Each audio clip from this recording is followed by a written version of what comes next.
Thank you for joining us today at Miniature Wargaming Labs. Today we'll be looking at the Lee Raven model from Funky Skulls Games. This is for Street Wars NYC.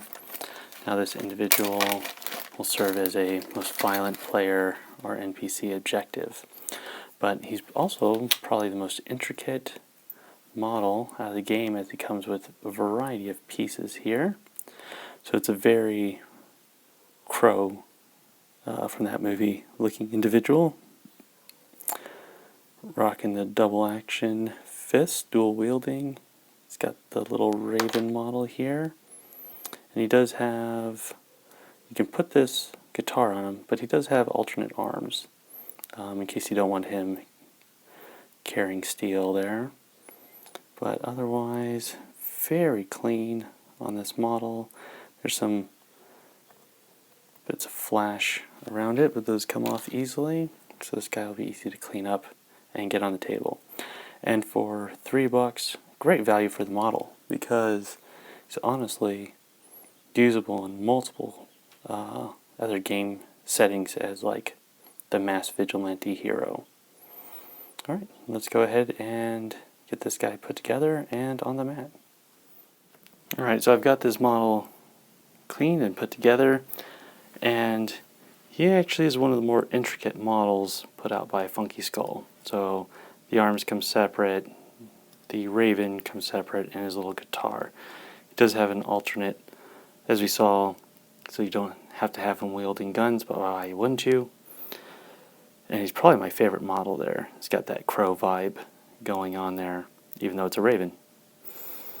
Now, one thing is the guitar just goes straight on the back. You don't really see a strap, so I don't know I guess I'll have to paint that in or what to do about that. I mean, you don't have to have the guitar on there, but I figured it came with it, might as well use it. So as you can see on my Frontline Gaming mat, this model fits in very well. The mat scale for 28mm, and Lee Raven doesn't disappoint. But I want to see if he fits in with my existing miniature collection. So I got some guys from Pulp Fiction there, and say Lee Raven takes on or goes up against Baba Yaga. Also from Studio Miniatures. See there, Baba Yaga is kind of short, but the enforcers here are the right size. So the Studio Miniatures 28mm range fits in perfectly with this collection.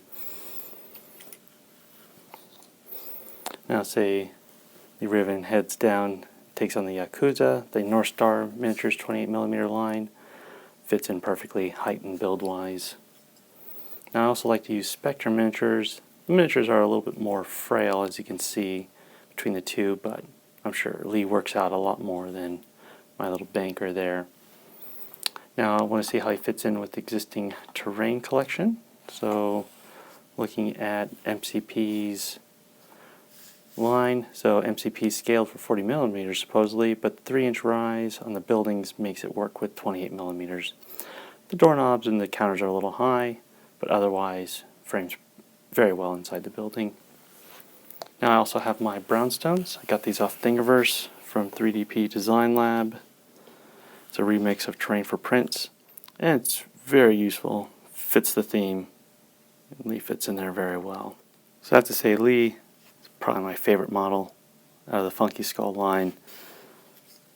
Just has that badass vibe there. It's a very good buy here. Very happy with him, even though per model cost is a little bit more expensive than when you buy like one of the gangs altogether. Well, that's to be expected, and he's just really unique. Well, thank you for joining us at Miniature Wargaming Labs, and we'll see you next time.